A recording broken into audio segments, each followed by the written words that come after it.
tivemos Roberto Campos, a gente tivemos pensadores sim, de direita no passado, embora esquecidos por boa parte dessa moçada aí que está chegando, então no tal do movimento conservador.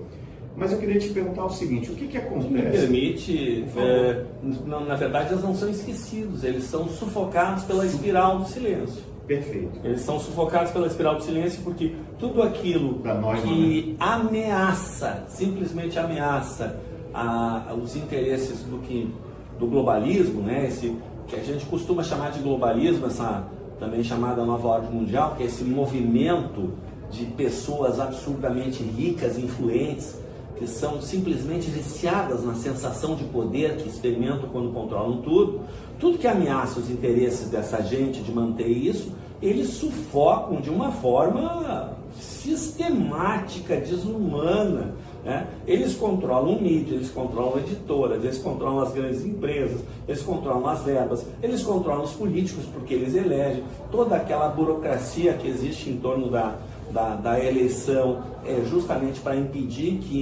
que surjam. Eles têm pessoas infiltradas no meio do que seria um movimento conservador para fingirem que são da nossa turma, são alavancados, inclusive eles terminam se sobressaindo não raro, tá?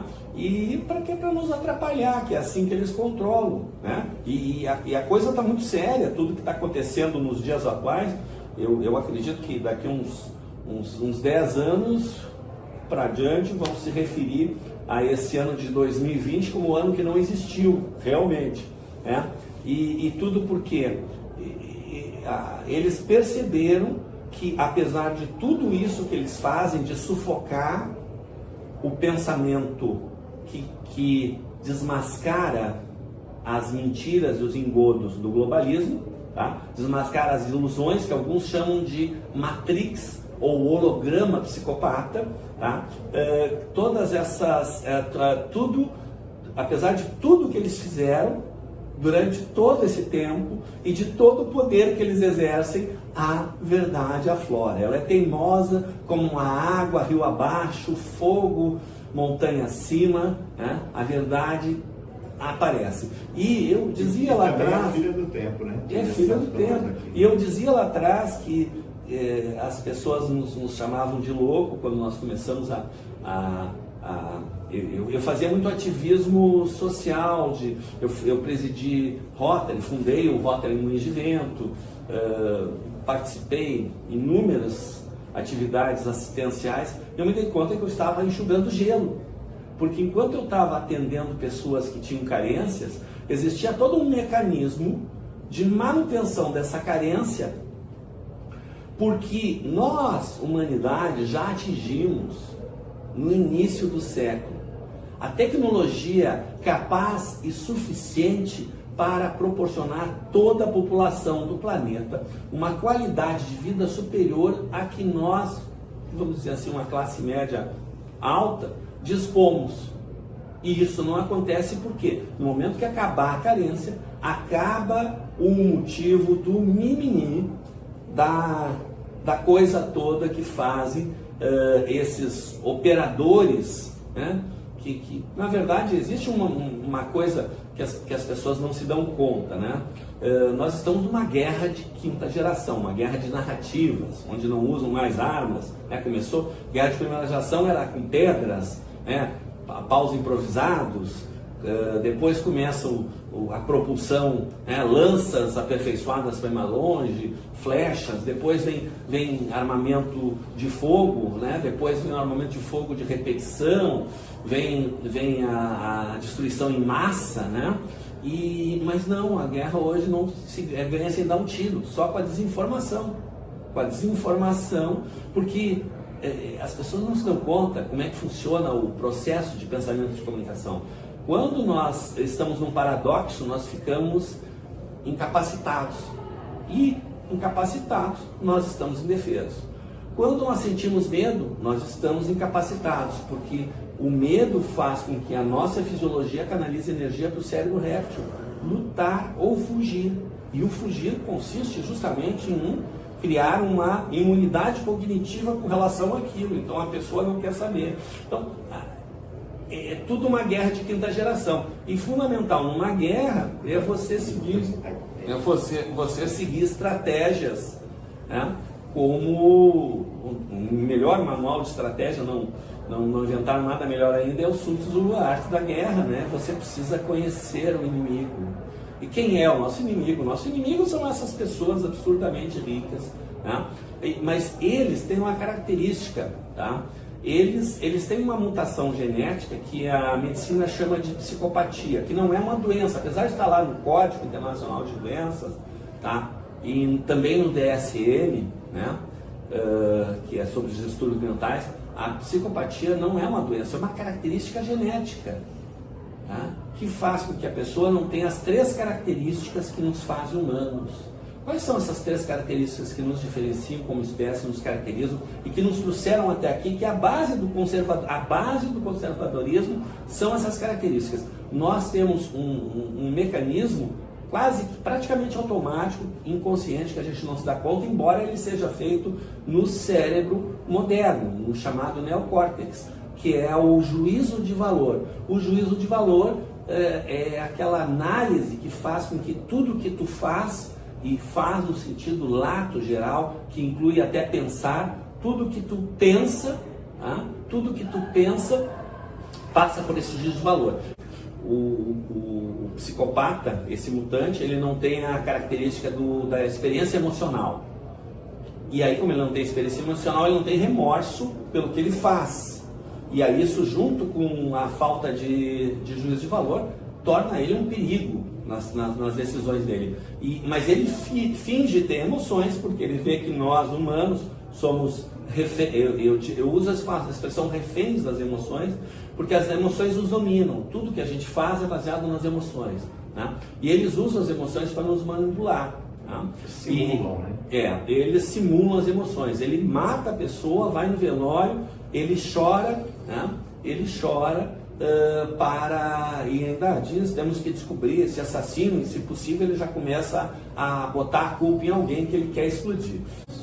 E eles têm uma facilidade de fazer isso, por quê? Porque como eles não têm experiência emocional, eles não são como nós, reféns das emoções. Você dá um teste para eles te dão a resposta correta, só que eles não usam a parte do juízo de valor, não tem atividade nenhuma, eles usam a parte racional, eles pensam como responder. Esse projeto começou há décadas e, aliás, quando se falava nesse projeto, a gente recebia uma tarjinha maluco, teoria da conspiração. A palavra teoria da conspiração, a palavra não expressão, ela foi criada em 1815, quando Rothschild and Gang fazem o que eu chamo o start do globalismo, seria lá, no golpe da Bolsa de Londres. Eles dão um golpe da Bolsa de Londres, um negócio que eles assumem o controle de toda a economia da Inglaterra, que era a maior economia do mundo, a maior frota do mundo, o maior poderio do mundo, e eles assumem o controle da economia, e a família real passa a ter que comer na mão deles. E aí eles até mudam o foco, até então eles queriam acabar com as monarquias todas. E ali eles veem que eles podem controlar as monarquias, ou trazer as monarquias e ser associadas, e se criou. E aí que tem digamos assim, ali que surge a estrutura, a formatação atual dessa nova ordem, que são pessoas absurdamente ricas e outras nem tanto, mas que são famílias reais, ou que controlam, ou que estão exercendo poderes, que são essas dinastias políticas, que eles até vão ganhando muito dinheiro com o tempo, mas na verdade eles estão lá mais porque eles são quem faz essa preservação. E o que acontece? Algumas pessoas começam a desconfiar pela forma como aconteceu o golpe, e começam a falar, e aí eles já na época possuíam o controle da mídia, né, controlavam a mídia, e tinham toda a rede de desinformação, que era o pessoal que espalhava os boatos e que fazia o assassinato de reputação de quem eles queriam acabar, né? Já existia aquilo há mais de 200 anos, vejam, nós estamos lidando com pessoas. Eu estou fazendo todo esse esforço aqui porque, do meu ponto de vista, a coisa mais importante que um conservador precisa saber é contra o que nós lutamos, né? Que são essas pessoas absurdamente ricas que controlam tudo, né? Então, o conservadorismo seria, na verdade, aquela atitude de buscar aquilo que vai proporcionar o desenvolvimento humano, tá? E tendo em mente que toda a doutrina do socialismo, que na verdade foi criada, a palavra comunismo nasceu de uma reunião de banqueiros. Eles viram a desgraça, eu não vou falar aquela palavra com M, pontinhos, que começa, que foi a Revolução Francesa, a maior farsa da Revolução Francesa, tá? A maior farsa da Revolução Francesa, porque liberdade, igualdade, fraternidade, o negócio era uma carnificina sem tamanho, e incontrolável. A divisão esquerda e direita era uma coisa artificial e que eles tentaram usar aquilo para controlar e que também não deu certo. Então eles chegaram à conclusão que eles precisavam de uma doutrina que tivesse pontos em comum com as principais formas de pensar para facilitar a sua aceitação e para reduzir a possibilidade de rejeição. Então, pontos em comum, comunismo. Então, toda essa doutrina ela é uma ficção que parte do pressuposto, de que nós podemos pegar um pedaço de esterco pelo lado limpo, e de que as coisas podem ser ótimas. Não existe.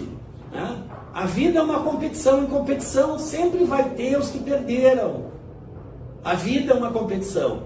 E sem competição não há progresso nem produção de bens e de alimentos.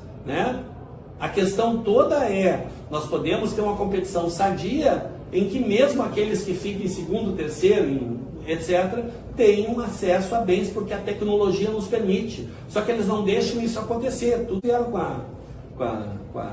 essa coisa aí do vírus chinês, e todo o terror em volta, porque o terror faz o quê? A pessoa fica com medo, não consegue pensar e nada mais funciona. Até a saúde.